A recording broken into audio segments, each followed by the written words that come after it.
When teaching an online course, it is important to have clearly defined, very specific, and easily accessible learning objectives posted for students when they begin the lessons. This is Rezarta from the e-learning office with some tips and resources that will help you craft and post learning objectives in your course.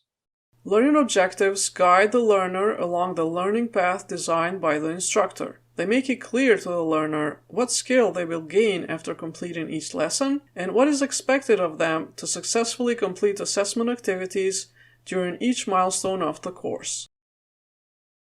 The key to compiling useful learning objectives is to define them from the learner perspective and use action verbs that show a measurable outcome as a result of learning. Bloom's taxonomy is the best resource to rely on for selecting measurable action verbs and for determining when in the learning process to use them. A well-designed learning objective should include the following three components: the skill or performance that you want the learner to demonstrate, the conditions under which the learner will demonstrate that skill, and the criteria in place to measure mastery of that skill.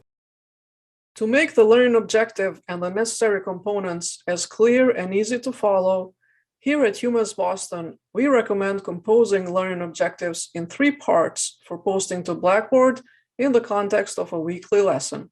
The first part introduces the learner to the intended learning results. Then, the second part provides a detailed to-do list with actions a learner needs to take to achieve those results. So, the desired skill or performance is covered in the first part, and the conditions are covered in the second part in the form of learning activities. Then, the completion criteria for each graded activity are provided within the specific learning activity area in the course.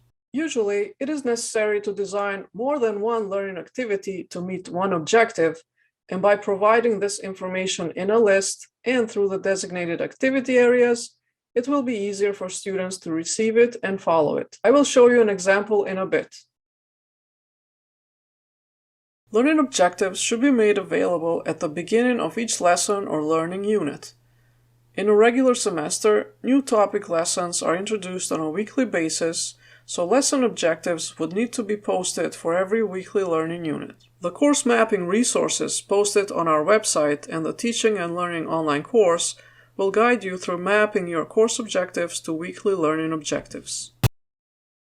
At UMass Boston, we post learning objectives at the beginning of the weekly lesson in a content item, one of the options available in Blackboard for adding content. The item option is located under the Build Content menu in any content area. An item is easy to create, and it has a text editor that lets you type text or copy-paste from an external document. Items also let you easily embed video as well as add images, and they provide the best way to attach documents from your local drive. Items are very convenient for objectives because they allow you to post them directly on a lesson folder where they are immediately available and accessible without requiring students to click on a link to view them.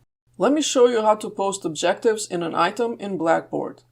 Before going to Blackboard to start creating the item, I compose all the content in an external editor to avoid losing content in case of lost connectivity while typing directly on Blackboard. I will be copying and pasting from a Google Doc. I will first provide a brief introduction for the lesson. This helps gain the learner's attention, encourages them to learn, and it helps make the connection between the lesson and its relevance in the real world. Then, in a new line, I will add a heading for learning objectives, along with a brief sentence introducing the objectives, then the objectives in a numbered or bulleted list. We are using action verbs like recognize, choose, and define. Next, under a new heading, I will provide a to-do list listing all the activities students are expected to complete this week.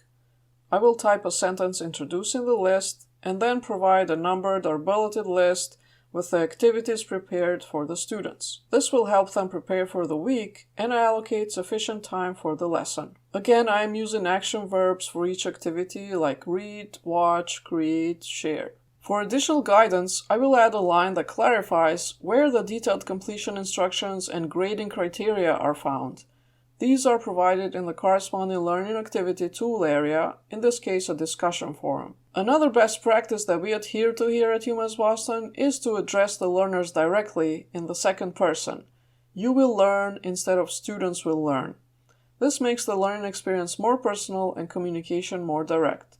Then I will copy the content, navigate to a weekly folder in Blackboard, hover over the Build Content menu, and choose Item. Under the Name field, I will type Overview and Objectives. Then under the Main Text field, I will paste the content and choose the option to remove formatting. I will refine the formatting to remove any empty paragraphs, reformat the list to remove the extra paragraphs between the lines, apply the heading style for better access and navigation, and click Submit. The new item will appear at the bottom of the content area. I will drag it and drop it to the top, so it's the first thing students see when they access the lesson folder. I hope you found this video helpful. You will find more resources on our website, teachonline.umb.edu.